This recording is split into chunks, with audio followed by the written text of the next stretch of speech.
Welcome to Fiber NB, a podcast where fiber arts meet gender. Today on the podcast, we are introducing Maest. How are you doing today, Maest?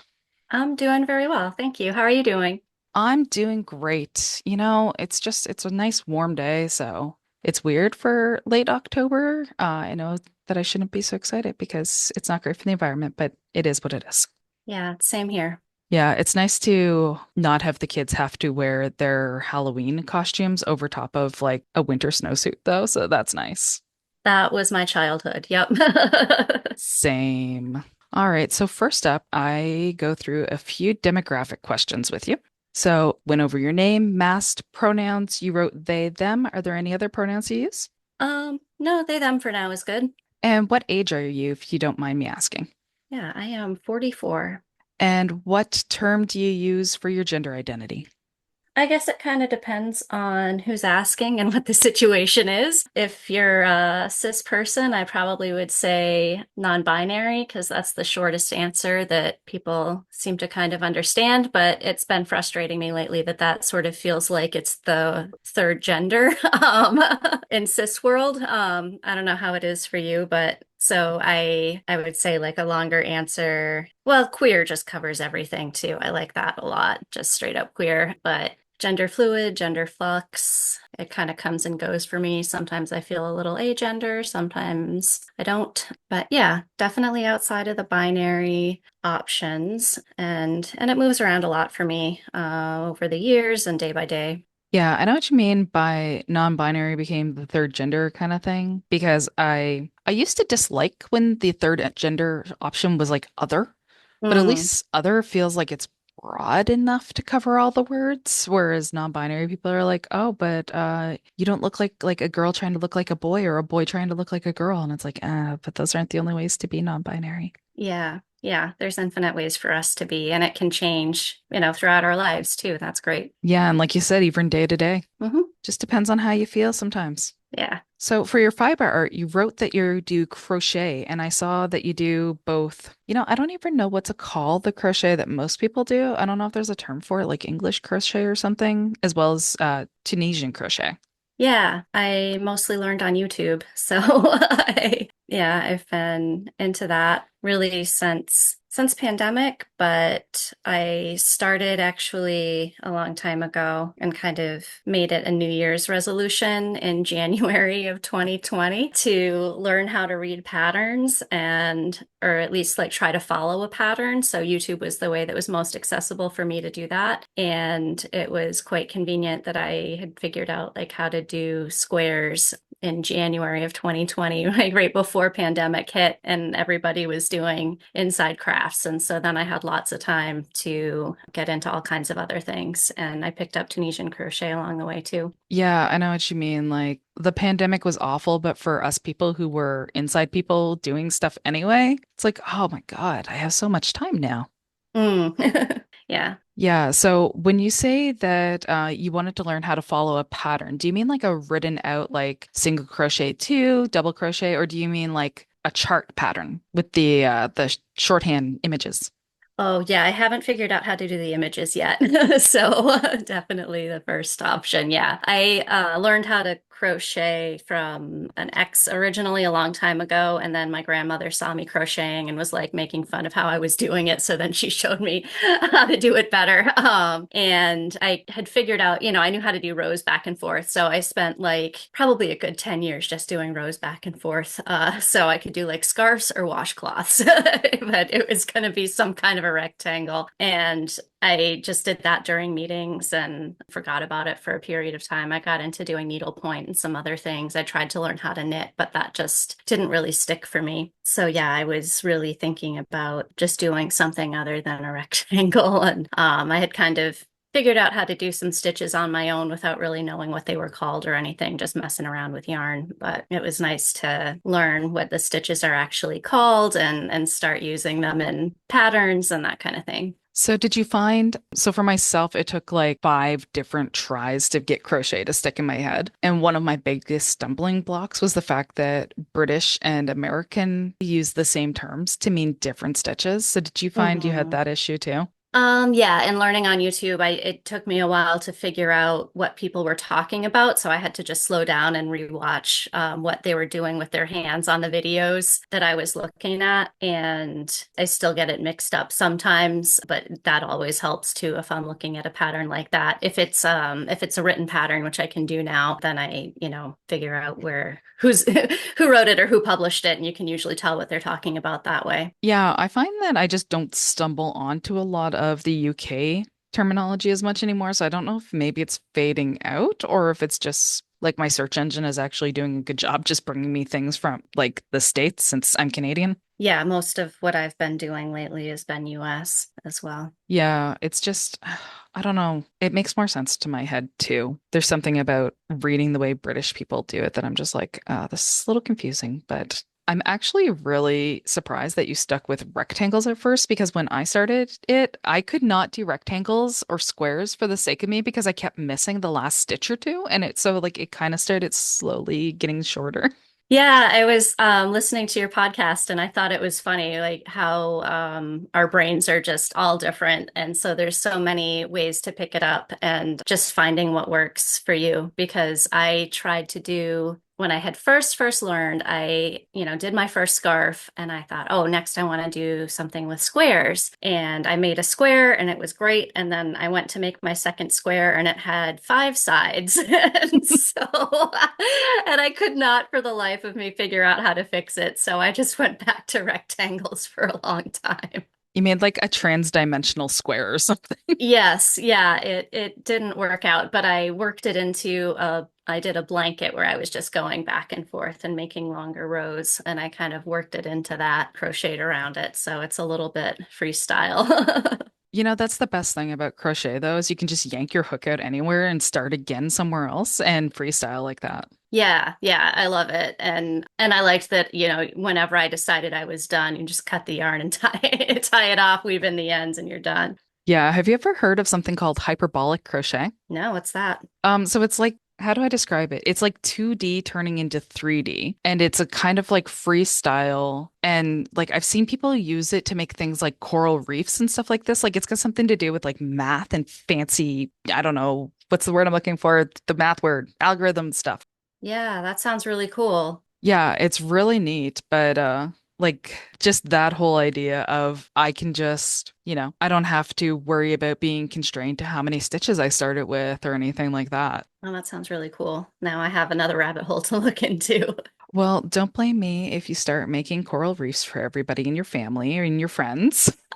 Everybody's got to watch out, move the doilies over. You're gonna get coral reefs now. Yeah, y'all are getting a fish tank with a reef in it for like the next holiday.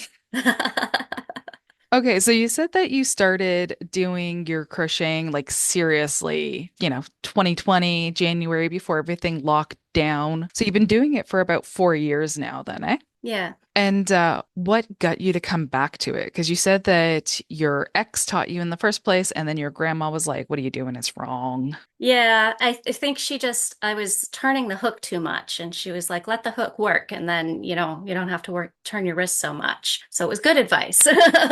That's fair. Yeah, I think I was into needlepoint for a while, and then my eyes got bad. I'm in my 40s, so I can't. I had to hold things closer and closer to my face to see them Hmm. well. And I found that poking a needle through fabric towards my eyeball at that distance just probably wasn't a great idea anymore. So I had to stop doing that. And I was at a meeting and I saw somebody knitting, and I thought, oh, that's a good idea. I could start crocheting during meetings. And so I do a lot of grassroots organizing, and I've found that it really helps me focus better and listen and pay attention better. So I had been doing that probably, I don't know, 5 years or so before pandemic that I picked that up again and just was making a lot of washcloths. And it was nice because I could focus on what was happening and do something with my hands. And then if it was boring or unproductive meeting, I could at least feel good about physical outcome. It's like, well, there's a washcloth here that wasn't here before. And I used a lot of thrifted yarn. I'd find like cotton, small, half partially used balls of cotton at Goodwill or thrift stores or wherever. And so it was just like a nice little hobby. I did it more, yeah, for the sake of doing it than the outcome. Yeah, I feel that. Like you said, you listened to the episode, well, me interviewing myself. So I probably mentioned that I'm very much like a maker, but not a finisher. Like I don't Mm, really, I want the end result. I just don't want to do the end part. I just want to like do this part and then throw it off to the side somewhere. Like I just want to do yeah. the middle. I find that it's turned into like now that I've gotten more into it, I have several hobbies. One of them is like looking at yarn and threads and shopping and just like being fascinated about the colors and textures and what you can do with them and learning more about the tools. I think that was like part of what I really liked about Tunisian crochet was like messing around with the interchangeable hooks and the cords and different options for that and all of that. Like all of that looking into it is a separate hobby from actually doing Hmm. anything. Another hobby is like starting and working on projects, and then like finishing things is just a completely separate thing. So I have a box of stuff that, needs to be just loose threads or whatever, where I need to weave in the ends or I need to block or, all of the things that I would just need to do like one or two more steps and it's done. And I find that sometimes I'll just go through a little time where it feels really good to just go in there and finish like four different projects all at once in a day that have just maybe been sitting there for months at a time because I'll go long stretches without wanting to do that stuff. But it is nice to spend a day and just say, like, oh wow, and now these are all the way completely done. I completely understand that. I literally have a box too that just sits in my craft room. And when things are done, it goes in the box. Hmm. And then when events are coming around, I'm like, okay, well, this next event is going to be like geeky. So what's in the box that could be finished? And I'll dig out all the things and then curse myself for having to finish like six things in the next day. Like, I could have just had these done, but no. No, it's a different hobby. It is a much different hobby, and it's so I've got ADHD, and like ADHD thrives on there's a deadline, it's coming up, you have to finish the thing. So that's like the only time that these things get finished because I'm like, oh, frig, something's happening in a week. Yeah. Yep. I don't have a diagnosis, but that resonates for me. I very well could. Yeah, honestly, one of the things that got me to go get a diagnosis was seeing like my friends post memes, and I'm like, why are they so relatable? Yeah, they all are fairly relatable, and a lot of like the tips or workarounds to Hmm. work with your brain and stuff I find helpful as well. So, yeah. Yeah, same thing. I was like, oh, well, this kind of thing actually does help. And I was like, oh, frig, I should probably talk to someone about this. Yeah. Okay. So we already touched on like what's your favorite thing about the media? And so we'll skip on to the next question. Are you part of any fiber arts groups and are the groups in person or online? Online, I'm in the Fiber NB group on Facebook. I follow some creators on TikTok as well, and informally, like following people on YouTube, that kind of thing. I'm in a Tunisian crochet group online. In person, I do, like I said, I do a lot of my work in meetings. And so for a while there, pre-pandemic, when we had to go and testify at City Hall or something like that, there would be a little spot in the city council chambers where I'd end up sitting with my crocheting, and then other people would kind of gravitate towards that. So I had an informal fiber arts club that happened when city council was either about to do something awful and we needed to tell them not to, or there was something that we supported and we wanted to testify in support of an ordinance or something. So yeah, I had a little group of people. We passed a pesticide ordinance in my town, and we were pushing for earned paid sick days, which ended up being a longer campaign than anticipated. And so I had a lot of fiber arts friends at city council meetings and organizing meetings around that. It's just like, oh, that person over there is doing the thing. I'll just go sit with them and then I won't be the weird one out. Yeah, so there would be somebody working on a baby blanket or somebody knitting or somebody that would bring a needlepoint or embroidery thing in. And yeah, that was kind of fun. The great thing about crochet too, like I crochet and knit, and like Mm, I like the sound of the knitting needles, but when you're in something like that where it's generally pretty quiet, sometimes you just feel like you are the loudest person in the room. But like because the crochet is just one hook, you don't have to worry about that clicking either. true, yeah. Have you seen that person? I think they were a council member. They decided to record in meetings how much of it was men talking versus women and did it into a knitted scarf. That's incredible. No, I love that. Oh, apparently some of the other council members got very upset about this because they're like, oh, why would you do that? You're being so mean to the men. I know somebody has to think about the men. I know, the poor things. I mean, I like my man. He's cool. But, he would understand if I did something like that and was like, look, there's like, 20% more talking over here when there's like, but yeah. Okay. So it's pretty cool that like you managed to get those little impromptu groups just kind of like coming together and doing stuff. Yeah. At the end of the day, I'm assuming you're all like, okay, so what are you working on? Yeah, yeah, it would be like, show me what you're doing, or yeah, whispering when there's a moment to see what other people are working on. Yeah. Yeah, like I need to see what your cool thing is. Hmm.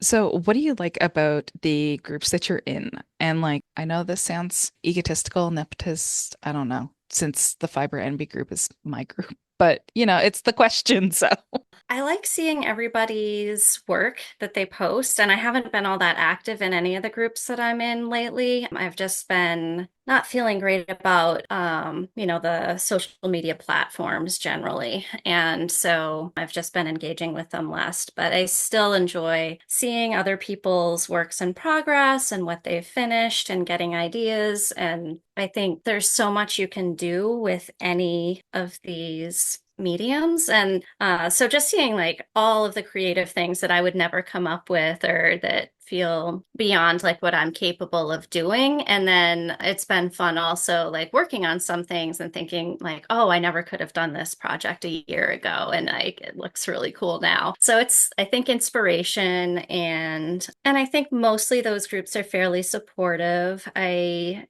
have found in left groups where it is very gendered. And I know you've talked about that, and other people on this podcast have experienced that, where it's every post starts with, hey, ladies, and I'm not ladies. So that's been a little frustrating. And I think in some where they say no politics, that kind of thing, is always frustrating because just, living as a trans person in the United States, I am politicized whether I like it or not. And I don't, I'm not the one doing it. They're writing all these laws of where we can and can't be and how we can and can't be and limiting our health care. It's pretty disgusting. So I think it's pretty important that we're able to be political and supportive of each other in that as well. So that's one thing that I do like about your group and some of the other groups that I'm in. Maybe I'll go in and if there's information that I am looking for or something like that, or, I spend less time in those groups and I've actually left groups where I was just like, this is not a great fit for me. So I'm going to go somewhere else. So yeah. I'm also in a group that is in French language, and so that's kind of cool to be seeing and learning some things in French. I studied that language in school and then have forgotten a lot of it, so it's kind of a good way to practice. And I was able to follow a pattern on YouTube that was all in French, and so I was pretty impressed with myself. And it was the European stitches too. So it was like language barrier for me as a primarily English speaker and, following along in French, but also the EU terms that I'm a little bit less familiar with. So when I went to school, it's been like, oh, I realized my 20th year anniversary of graduating from high school was this year. So it's been a bit. So I don't know if the system has changed at all. But yeah, we used to have to take 10 years of mandatory French. And for some reason, I just didn't get put in grade 10 French. I don't know what happened. It just didn't show up. And they just let me get away with it because my mom signed a paper saying like I didn't have to take it. So like I have enough French to read some basic things, but not enough to communicate. So yeah, I get you on the learned French, but it's pretty much gone. Because also like nobody would speak French with me over the summer or outside of classes. So how was I supposed to hold on to it? Yeah, I think that was the issue for me as well, that I just wasn't practicing it or using it enough. So I lost a lot of it. I think at this point, speaking it is difficult for me and remembering words, but it's easier to read or listen if the speaker is speaking very, very slowly than I Yeah. can. But listening is easier than speaking. I know it's kind of a common language for a lot of immigrants from different African countries that are moving into my area. And so I also wanted to pick as much of it up as I can again so that I can communicate with my neighbors and people in my community better. Yeah, at least be able to find like some words somewhere between the two languages to get the idea across. Yeah, yeah. Although it's unfortunate that either way, it's a colonizer language. Yeah, it's true. Holy frig. I was surprised at realizing how much French is actually in Africa at one point. But yeah, Yeah, it's a good yeah. amount. The area that I'm in, so where I was born, that province is the only officially bilingual province in French and English. Mm. But there's like the French speaking community of Acadians and also just like French Canadians. Like, I don't think everybody necessarily identifies as Acadian in the Francophone community. But yeah, it's a bit divisive too, because like there's a French school district versus the English school district, and you can't get into like the French school, or you couldn't unless your family was a Francophone family. And yeah, it's a whole thing. Wow. Yeah, I'm in Maine, so I there's communities here. Okay. I was from southern New Brunswick, like Oh, literally okay. an hour from Maine. So, Yep. Yeah. yeah, so that would make sense why it would be similar there. Yeah. But that's really cool that you were able to like follow along with a whole YouTube tutorial and get your, what did you make out of that pattern? It's like I don't remember what it was called now. Kind of like a turtleneck, and then it has like a swoosh down in the front. So people were wearing it kind of like a scarf. Oh, it's like the cowls, but with the long dip so that if you have an open coat, it doesn't get a breeze through. It looks kind of like that, but it's kind of a turtleneck around the neck and then just flat, like a flat piece that kind of tapers, that kind of like hangs below that. So, Okay. yeah, very similar to a cowl. When you're wearing it, it kind of feels similar. Almost like a dickie, but not really that either. Yeah. Yeah, I can't remember the name of it either. It's almost like you kind of like started the sweater and didn't quite get to the sleeves and stuff. Yeah, you just missed the sweater part. Yeah. And yeah, just the front. In the French language groups, do you find, like, I'm curious because I know the word crochet is hook in French. Hmm. So, like, do they still call it crochet? The group I'm in is crocheteuse. Hmm. So that word is in there. I think there, yeah, I've seen both words in there.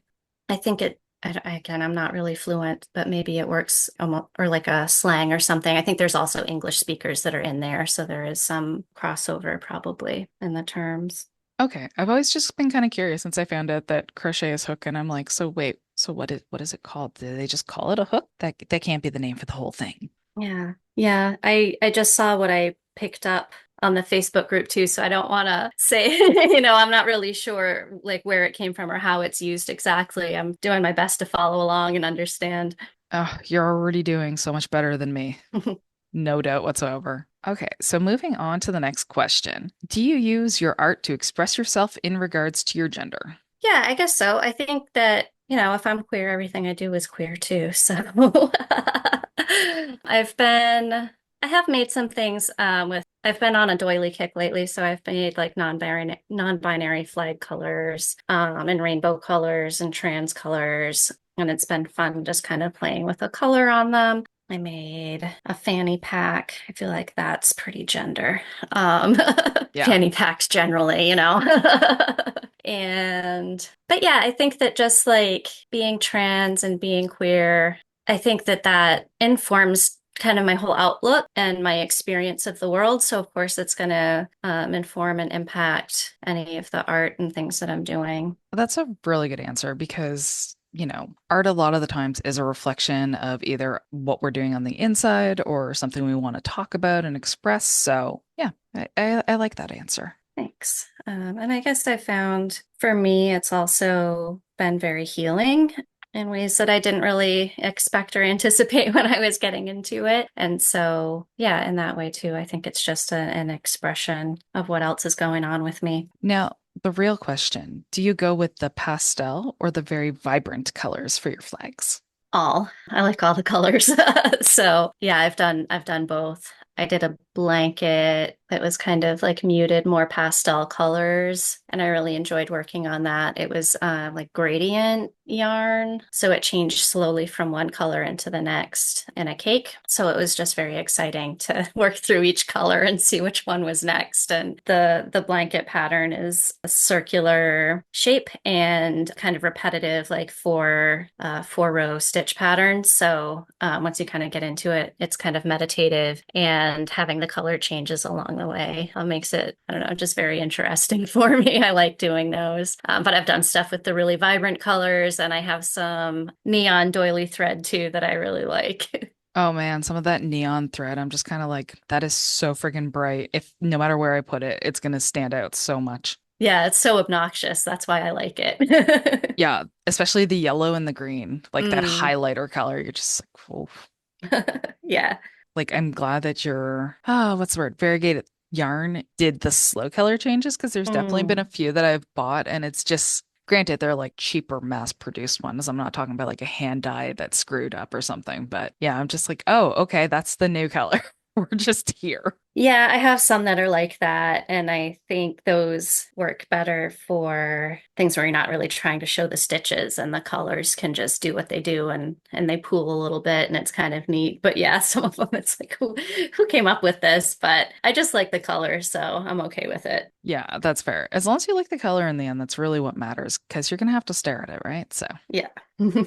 Okay, you've mentioned doilies a few times, and I'm wondering if you're like using them for decorative purposes or are you putting them down as like coasters? That's the word I'm looking for, and stuff like that. Yeah, I've used some as coasters. I put some in frames and they look really nice with fabric behind them in a frame. I put them down like on a table or something like that to kind of the more grandmotherly way of using them. And I like, mostly I like making them, and I have a lot that need to be ends woven in and blocked. Those are one where it sits for a while before it's a finished project. Oh, I don't know about you, but I hate weaving in ends on small thread things like that too. Mm, yeah, it's a little bit tedious. But sometimes it's the perfect thing when I don't want to think about things and I just need something tedious or something to do while I'm watching TV or something like that, and it can be good. Yeah, it really depends on what you're watching. Sometimes you just need that project where you don't have to pay that much attention because the show is too good and you're like, I need to know what's going on over here.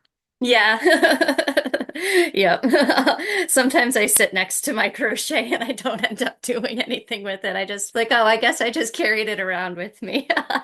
I call that my emotional support project. Yes. I have a little tiny book bag that's maybe like a foot tall, and I keep my cross stitch project that I'm working on in there. And it'll come downstairs, and then maybe I only sit there and watch TV for a half hour, and I'm like, oh, I'm tired. And it's like I knew I was tired an hour ago. I knew I was tired before I came down here, but it came just in case. Yes. Yeah. I like to bring a project with me. And if I'm going like to a doctor's appointment or something like that too for the waiting room, it's just nice to do something other than look at my phone all the time. So sometimes, yeah, I just will end up carrying something around a lot and not working on it nearly as much as I had intended to. But it does feel nice to know that I could pull it out and not look at my phone if I did have to wait. So yeah. Yeah, so my husband goes to work. He starts at 8 in the morning. So we leave the house at 7 on the weekends when I drive him in. And I bring my cross stitching with me and I sit down at the cafe and I'm like, okay, I'm going to sit here and stitch for a while. And this morning was a half hour on my phone first. But in my defense, I was eating a really good brownie. So I needed one hand free for the fork. Yeah, you need hands free for that. So yeah.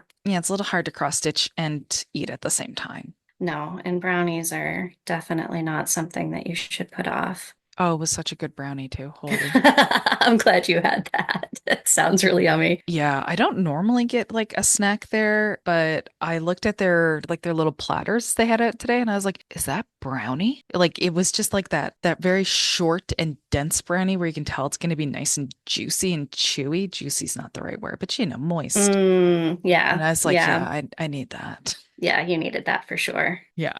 So do you ever feel like a little awkward when you take some of your projects out in public? Like they're gonna flag you and someone's gonna be weird or that could happen anyway, regardless of my projects, I guess. So I haven't worried about that so much. I've had more positive feedback really than anything. I've had, people in business suits at city council meetings just say, "Oh, that's so relaxing," or people that like watching what I'm working on at different organizing meetings and stuff. Sometimes I work on things outside. The thing I get most, I guess, is people being confused about knitting, because if I'm working with yarn, they'll see that and think I'm knitting. And so, like, no, this is crochet. But a lot of times people will tell stories about somebody that they knew, if they had a relative that used to do similar work to whatever I'm working on, or something that it reminds them of, or if they like the color or something like that. I found that older people seem to be really happy to see me working on things and see that people still are doing these, similar stuff to what they learned from older folks and their families when they were younger. Yeah, I've definitely had people say things like, "Oh, that's a bit of a dying art." And I'm like, "You're just not in the right places."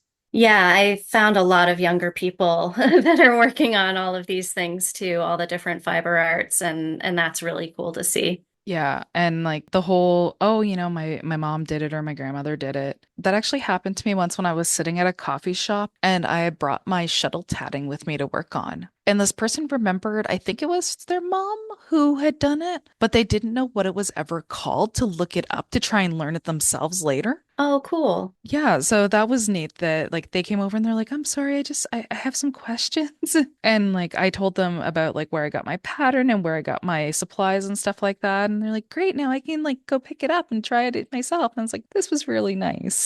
Oh, that's really sweet. Yeah, I followed Sparrow, who's on this podcast too on TikTok, and I love watching their work. Yeah, oh man, their little like ASMR videos and the clicky Mm, clicky. yeah. Yeah, it's just so nice hearing that rhythmic click click click click as you like wind your thread on. Yeah, I think that that might be one that I need to pick up. I haven't yet, but Oh, I mean, I'm not saying you shouldn't, but you should. yeah. And I already have threads, so I just need to learn how to tie the knots. Yeah, I mean, I only know the basics of it, but it's pretty straightforward. There's like two knots, like knitting. Hmm. So it's just like combining things and doing fancy versions of them. It feels intimidating, I think, because everything that they do just looks so cool and intricate. But I'm sure that, if you start with the basics and go from there, it would be fun. Oh yeah, I mean, you have to remember Sparrow has been tatting since they were 7 or 8. Yeah, they're very, So very good. yeah, once you get your rhythm down and stuff, it looks so good. You're like, just flying through it. Yeah. Yeah, I picked it up and then didn't touch it, I want to say for like 2 years maybe. And when I picked it up and, maybe did another like month or so of practicing with it, like my muscle memory just kicked right back in real quick. So, yeah, once you get it down. And the way that I do it now, because I do really exaggerated movements because that was the way that I could remember how to keep my thread in the right places. I was going over or under them. Hmm. And I can't break that habit now because I'm so used to doing it that way. I think that's one of the things that I like about fiber arts too, though, is that we can all do what works for us. And, if it works for us, it works. And there's so many different ways to do exactly the same thing. I know, like with crochet, even like how you hold your hook and all of that stuff. There's, if it works, it works. So that's, and you can go as fast or slow as you want to. Yeah, it's nice that there's a lot of adaptability. So even in knitting, like in knitting, you'd think you need two hands to hold the needles and stuff, but I want to say it's Irish cottage knitting. The women who knit and sold for their families actually like developed a belt where your needle was held so that you had one hand on a needle, the other hand on the yarn, and you would just like work like that. So like even if you had an injury to one hand where you couldn't hold the needle very well, like that belt could be used for it. Yeah, I've seen that. That looks really cool. Yeah, I saw Stephanie Pearl McPhee do it, and I was just like, what is this magic? Well, that's incredible. I think I've just seen it online, but yeah, it looks just also very practical. Yeah, and I guess if you do it, it doesn't like really strain your wrist or something if you do it Mhm. correctly. So, Oh, that's cool. okay, so next question. Do you feel like your art or the doing of your art interplays with your gender or gender expression?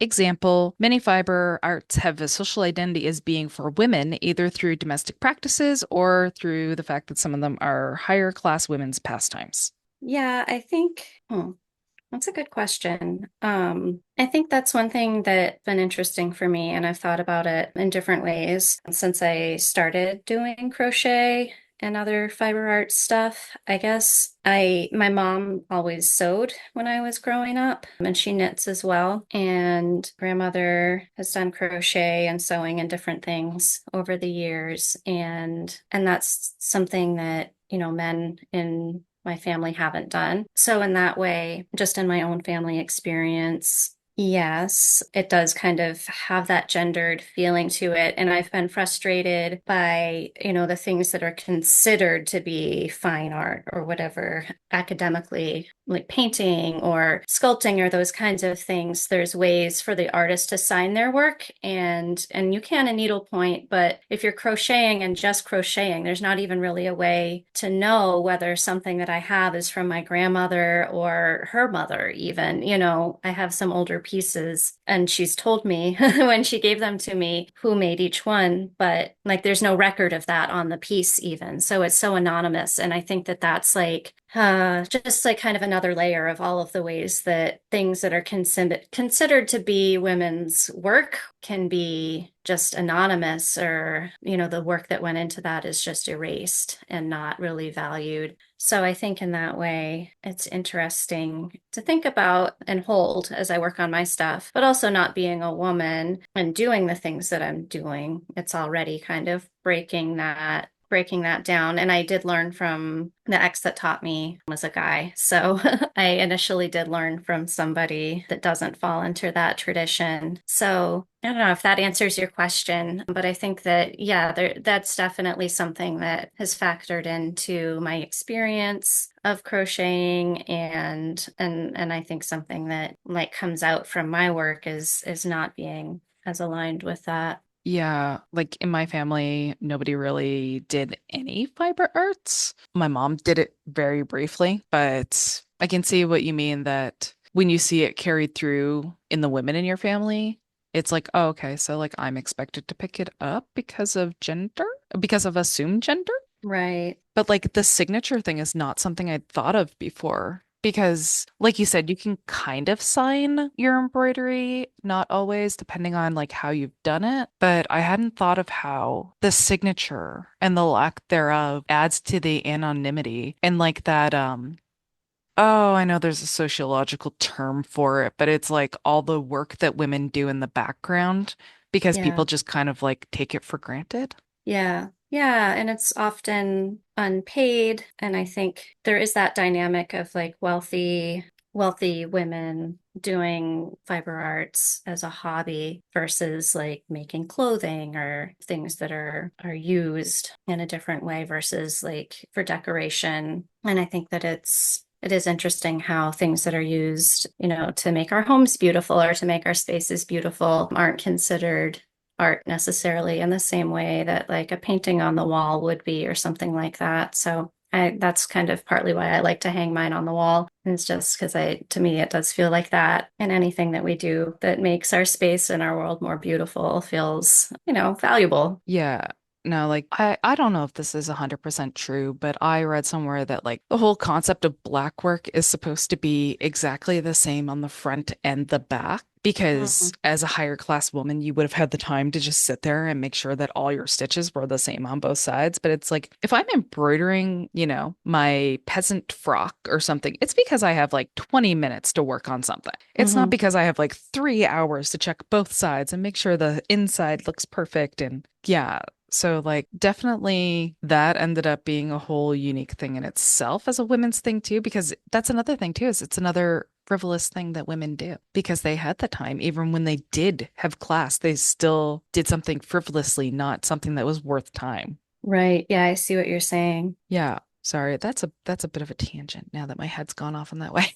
But yeah, like we are a species that is known to make things that are aesthetic and not necessarily just practical, but then like only certain ones count as worth anything. Yeah, yeah, and not having the time or capacity to work on those things when it's such a natural thing to do, whether it is through fiber arts or woodworking or, any of the other infinite ways that we can create things, music and other art forms. Yeah, I think not being allowed to have access to that is another form of just the violence that our culture inflicts on us, or the dominant culture, the one that I grew up in. Yeah, like you also see the idea of museums and what goes in a museum. And then on top of that, who goes in a museum? Mm.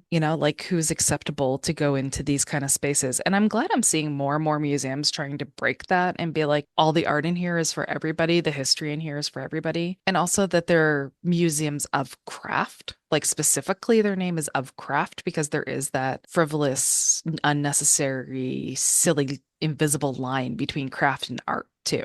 Right. Yeah. Yeah. And I think, well, with that history of museums, the things that are stolen and put into museums Oh, too, yeah. versus like the people who are honored to have their items in museums. There's so many anonymous items that I've seen in museums over the years where, like clothing or that kind of thing, where it's an example of Victorian dresses or something like that, where whoever actually made that is even more anonymous than whoever wore it. And then even worse, of course, with items stolen from indigenous communities around the world and not credited at all. And yeah, versus then, artists who maybe want their stuff in a museum or appreciated and honored in that way, but their work isn't valued or honored in that way. Yeah, like it's the idea of, oh, so for example, John Waters, I believe, recently donated his art that he owned as a personal collection to a museum. And like, he's got the name of every single artist who did those paintings, and that's going to be right there in the provenance, and everybody's going to know. But recently, one of the reserves in my area got back, I think it was a coat and a hat. There was definitely a coat. I don't think there was any pants, but it was,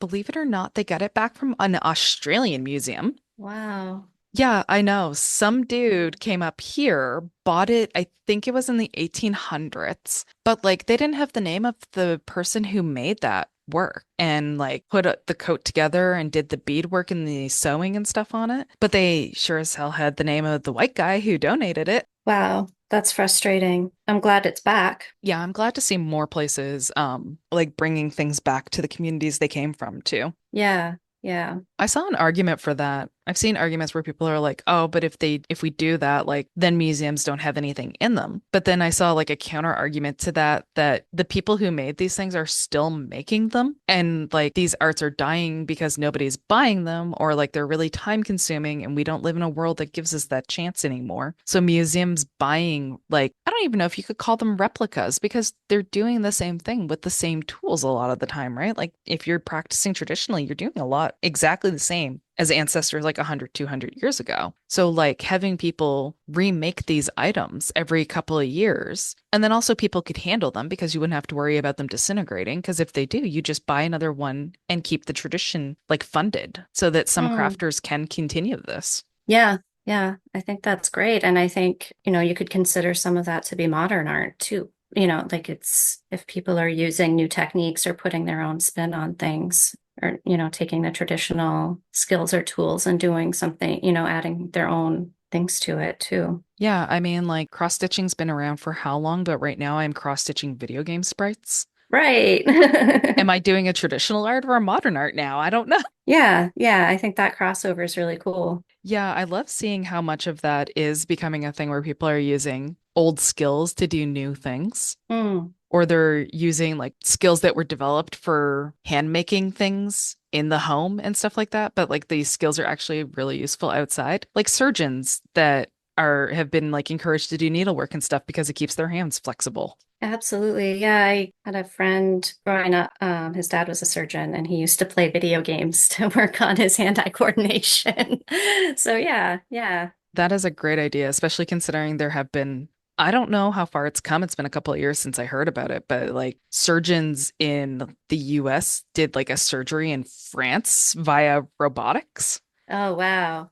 Yeah, so No. like specialists don't need to travel as much anymore when you can do things like that. But yeah, that hand-eye coordination would be so important. Mm. Okay, sorry. We we tangented a bit and 100% it is my fault. So, did you ever feel like a little maybe apprehensive is the word of like picking up some of your hobbies because you're like, well, people are gonna think this is a girly thing? I don't think so. No, not really, I guess. I think for me, in the way that gender has moved too, sometimes like I have felt more feminine and other times not. I was actually into beekeeping maybe 10 years or so ago, and for some reason being around 60,000 ladies that could sting me made me feel very feminine. Um, but yeah, I don't know. With this stuff, no, not really. I love that. I was around a lot of women who could like harm me, so I feel good about it. Yeah.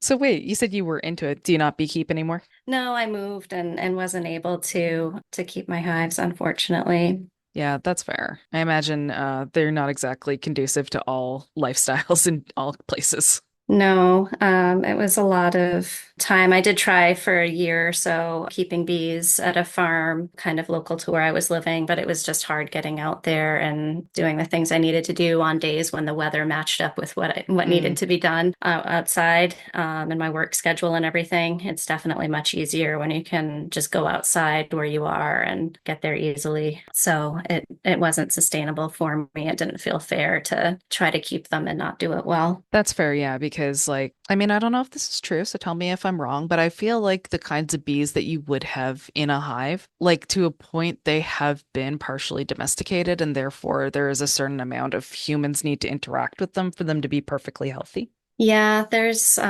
different mites and diseases and things that they can get because of the way, in the US especially, the way that the commercial beekeeping industry like moves bees across the country. Hmm. So there are things you need to do to keep them healthy. And the ones I had one hive where the queen was just really friendly and really nice, and all of the bees from her hive like kind of knew me and would follow me around and ride on my shoulder and stuff. And it was very funny because I could tell I had two hives at that point, and I could tell, outside and far away from the hives, which one they were from, because the other ones just kind of did their own thing, and they weren't aggressive or anything like that, but they could take me or leave me. But the other ones would kind of follow me around and and hang out. They were interested in what I was up to too. My God, that's really sweet. Well, it's like that old oh, there's like an old folk tradition when like somebody in the family passes away, you have to go tell the bees. I can imagine that being true. I've heard that, but yeah, that makes sense to me. Yeah, I mean, if the queen's friendly and like the bees actually came over to hang out with you, that would make a lot of sense. Yeah. Okay, let's see where the questions are at now. So, what inspires you to make or the things that you make? I think it's just well, part of it's seasonal. I don't like working on blankets when it's really hot and humid out. So I kind of don't, I work on those as more of a winter project. Hats and things like that, I tend to make when I need one. I don't really think ahead, but it's like, oh, my ears are cold. I should make a hat. That kind of thing. So some of it's practical or washcloths. It's when I need one, or I've accumulated more of the cotton than I have room for. And so I need to work my stash of yarn down to make room. But I think for the doilies and some of the other projects are getting into Tunisian or a new style. Some of it is just like what seems different or challenging, or like, what's the next shiny object that gets my attention, or if there's a particular color or something like that, or a texture of thread or yarn that I want to work on. For a long time, I was kind of alternating between like the smaller doily lace size threads and like, regular like worsted or thicker yarns, that kind of thing, to just like go back and forth between the textures. But I don't know. I also, I think because I started getting really into all this stuff during COVID, and a lot of the stores were closed still when I was getting into it, I got like used threads and patterns and things online from eBay or wherever, or local groups, like free swap groups and stuff like that. And so it's been kind of cool looking through older patterns and more vintage things too, and thinking about the history and the time frame of what was happening in the world when those things were being made and developed. Yeah, the lockdown really messed with access to a lot of things, not just because of like supply chain issues, but also everybody got into our hobbies all of a sudden. Yeah, yeah. Yeah, it made it really hard for A lot of things like everybody was gardening, everybody was cross stitching, but then also there were like, I swear I saw 6 or 7 different people who were like, I just started embroidery this year and now I've started my own business. And I'm like, really? You barely do anything yet though. Yeah, I think a lot of people were trying to find other ways to make money when jobs were lost during the pandemic. So it kind of makes sense, but Yeah, I think some of them too were just like looking to do something because you had to mm, have some sort of funding to be able to afford to buy all these supplies and start making these kits and stuff too.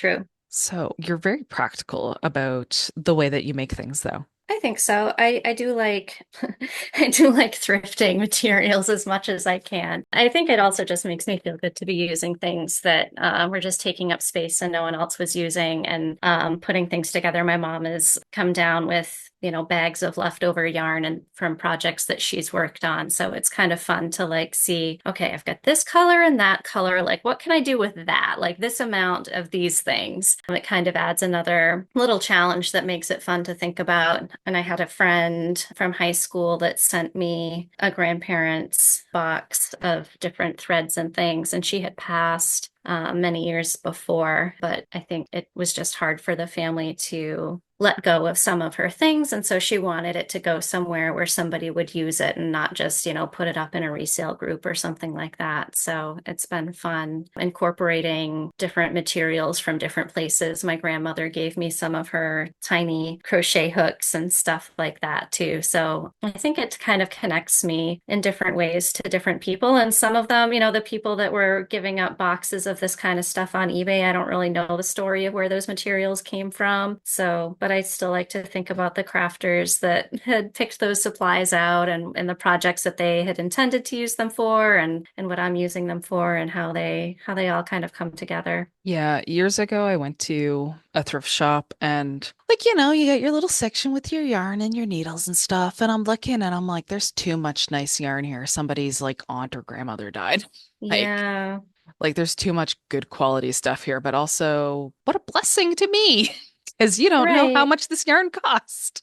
Absolutely, yeah. And I went to an estate sale. There was an elder that had been a weaver in the community, and I am not into weaving. I would love to be, but it's just not one I've picked up, and I don't really have the space for it. But I was able to get a couple spools of things that it was like, oh, well, I could crochet with this. So I've got a doily that I've been working on here that's like this nice orange size 10 cotton thread. Yeah, and it's a huge spool that I'm not going to run out of anytime soon. So that's been fun and just kind of fun to think about her. And her husband had waited, I think, 2 years before arranging the sale and cleaning out her stash of everything. And there were so many books and all these things. She must have just been a really incredible artist, and her work must have been really great to have so many people coming together to help move her stash along to new homes and that kind of thing too. It was very, I don't know, I think it's just cool and sweet. And I hope that, when the time comes for me, that somebody will take my materials and make new things out of them that I never would have thought of. Yeah, I always see people get like a little sad when they see, like a fully crocheted blanket in a thrift store or something, but I'm like, that's probably where a lot of my stuff's gonna end up because I don't have kids. My little sister doesn't have kids. Like, there's no real children close to me in my life that are gonna end up like getting anything. Mm. So it's just kind of like the way I look at it, somebody who doesn't have those people in their life are gonna get something that they're gonna appreciate because they know that they can't afford this at a regular price. Yeah, absolutely. And some of the things I've seen are absolutely incredible too. Must have taken a lot of time and care to make those things. 100%. Like some things that end up in thrift stores are just like, this blows my mind. I can't believe how much time got put into this. Mm. But yeah, like I said, somebody will pick that up and they will be like, oh my God, I never would have been able to commission somebody for this because, oh, I mean, how much do handmade quilts go for? Like little lap ones are like $500 to $800, I swear. Mm. And that's just a lot of money for a lot of people. And Yep. if you don't have someone in your family or close friends who can make that for you, yeah. Yeah, absolutely. So let's see. Tell us about your favorite thing you've made so far, no matter what it is. And I know that that can be a hard question, so you get multiples and you get time to think about it. Oh, that is hard. I think maybe those round blankets. I think it's called a lotus blanket, if anyone is interested in making one. But with the slow gradient yarn and kind of any color, I've made three of them now with different colorways, and it's just really fun. And I think now that the pattern is more familiar, once I get into it, I don't have to think about it as much, and it works up faster, and I can just, kind of more meditate while I'm making it. And they just look so cool when they're finished too. I think that gradient yarn, it does a lot of the work. People are like, oh, how did you do this? It's so cool. It's like, oh, I mean, it's one string. I didn't do that much. I followed the pattern, but it ends up looking really cool. And I did, I guess, a Tunisian crochet kind of crescent shawl thing Hmm. that I really liked. The yarn I used for that was a wool blend, and I had fun trying using kind of different hooks and messing around with the cords and stuff at different points on it. But it was also something that I was working on when I got my first COVID vaccine when those first became available. So I think there's like an emotional thing connecting to that, or it was sort of starting to feel like we were going to have to find ways to move through the pandemic, which I know that we're still in. I don't know how it is where you are, but here people act like it's over. And I had COVID this summer, so like it's Yeah. not over. I had it a couple months ago for the first time, but that was a cool one. And I guess if I can have three, a doily that I made, I learned the pattern from YouTube, but I guess the original pattern was from 1840. And so just thinking about like all of that, but it's like kind of a round, it's a round doily, but it has kind of like a waves pattern in it. It looks almost 3D, the like waves within it once it's blocked. And I had some unplanned pregnancy miscarriage issues in my past. When that was happening, I kept having these dreams about being like in water or underwater or like a stone underwater. And so I made that one in the colors that I remember from that dream that I kept having. And it was just like a really important part of healing from that experience for me to work on that. And so that piece means a lot to me as well. Yeah, that's definitely the kind of thing, the piece that you would hold on to forever and never let someone else have it. Yeah, that one's mine. I've thought about doing it again in slightly different ways. Like I think that that's one that I could make probably again and again and just change up how many rows of the different colors and slightly different shades and that kind of thing. Yeah, so it wouldn't be an exact replica of the one you'd already made. Yeah, yeah. I wish we could mix our thread like paint and take a little bit of this one and that one and combine them to get a different color. Oh, I feel that. That's the nice thing about cross stitching is you can do that to a small extent by just taking two threads of different colors, but Yeah. yeah, it's not quite the same. Plus, it's like sometimes it's like I just want to use these two threads to describe it. I want this shade of blue, but like with this undertone of red or something. Mhm. But those all sound really, I can see where you would be connected to them and how they've been like at significant points in your life or related to significant points in your life. Yeah, yeah. And I think that shawl is also like the biggest Tunisian crochet project I've done up until that point. And I don't think I've done anything larger than that one since. So that one just kind of felt like a milestone too.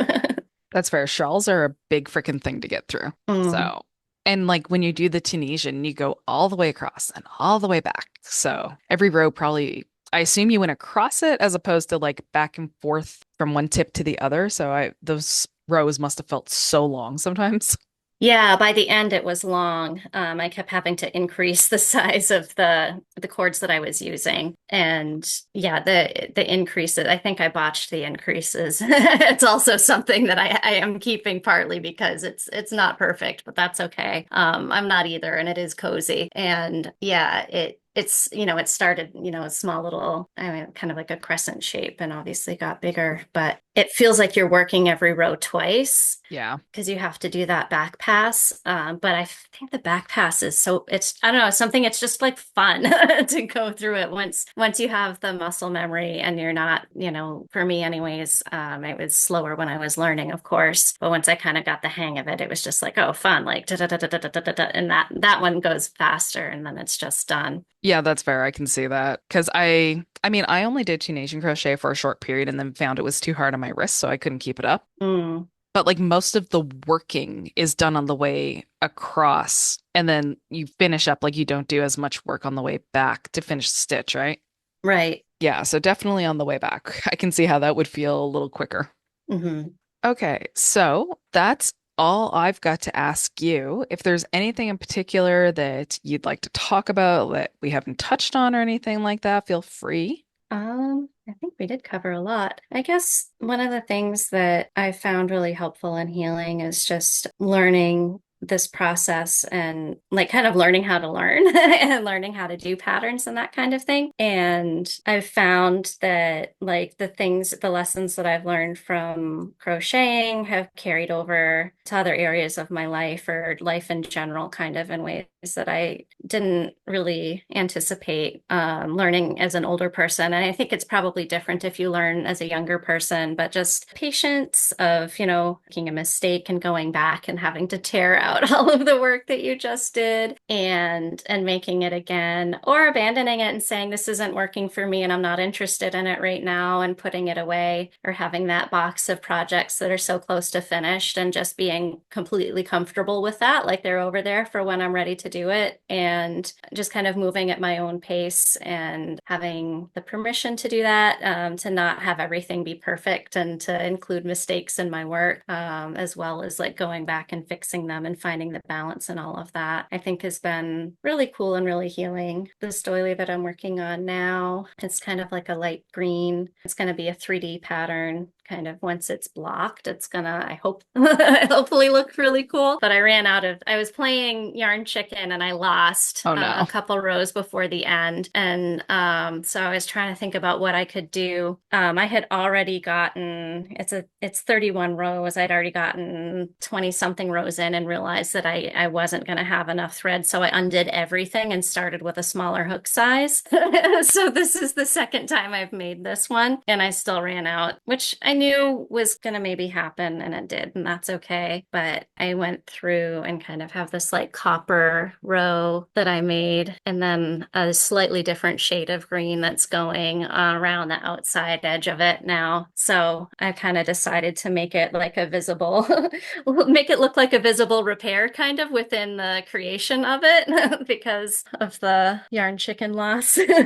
Yeah, like it was definitely intentional. Yeah. Yeah, don't question me. I meant this.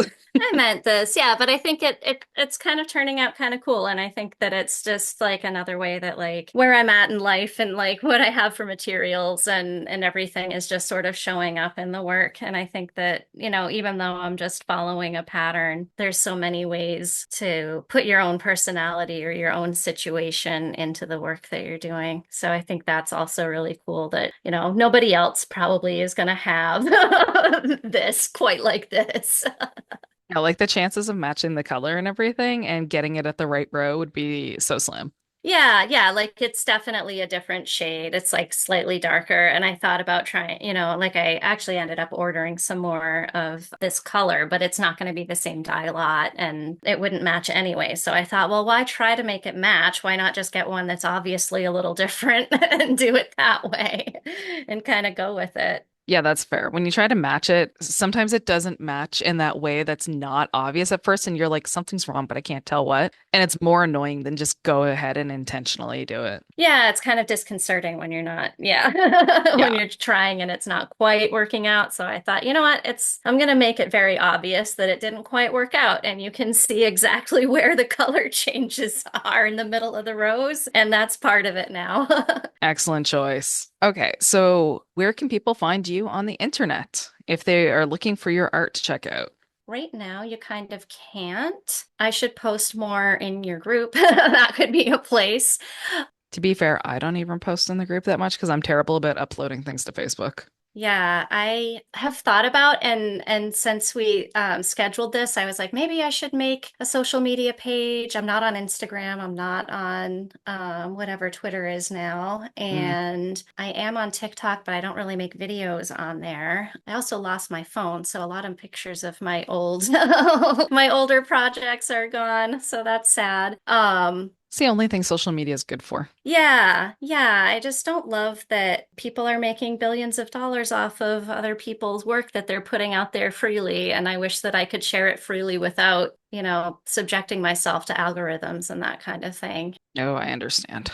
But yeah, there's not really a great place to find me online right now. But I am, I guess, thinking about making maybe a Facebook page since I do happen to have that social media personal account already, that maybe that might be a good way to do it for people to see my stuff. I would have to remember to post it though. Yeah, no worries. If you ever do, you can always email it and I will tag it on to the like the notes for the show. Cool. Yeah, or get into organizing workers' rights or climate change or yeah, any of the social justicey things and maybe you'll find me making stuff during a Zoom meeting and I'd be happy to show you. Just find me in the right place at the right time. Yeah, come to my city council meeting when I happen to be there. Oh my God, that would be great. I hope you don't get a stalker. It's okay. You didn't say which town you're in. You're fine. No. All right. Well, thank you so much, Mass. And listeners, if you'd like to find Fiber NB on the internet, it's Instagram, username FiberNB, F like Frank, I, B like Bob, E, N like Nancy, B like Bob, Y. If you want to email me, that's fibernb@gmail.com. I've got a link tree in the bio of my Instagram, linktree, linktr.ee/fibernb. And on there's submission forms to submit yourself, or you could suggest for somebody for me to reach out to for the podcast, anybody specifically you would like to hear from. And there's a Ko-fi, coffee, whatever, at ko-fi.com/fibermb, just to help with like the cost of doing the episodes and hosting them and stuff like that. Just a tip jar. No pressure. Look forward to seeing everybody in the next episode. And thanks so much again for coming on, Mast. Thank you. Have a great rest of your day. You too.